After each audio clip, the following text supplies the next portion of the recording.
we're Sisters of St Agnes, and we made a commitment back in 2013 to do everything we could to help for having a sustainable planet, and that included going green with energy. We have an 881 solar panel array on our property. Currently, our array does 50% of our energy. We wanted to complete it so we'd be 100% solar. And we were kind of, looking around how we were going to do that. And then the solar garden came up.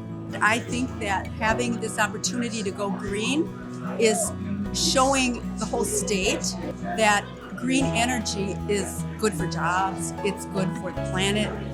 And it also provides the opportunity for us to be a good citizen within the Fond du Lac community, so that we're really trying to collaborate and support the leadership and the vision that Alliant has in Care for Earth. For us to be a part of it, it shows that we care about this community and our planet, and gives us an opportunity to pay back as well for future generations.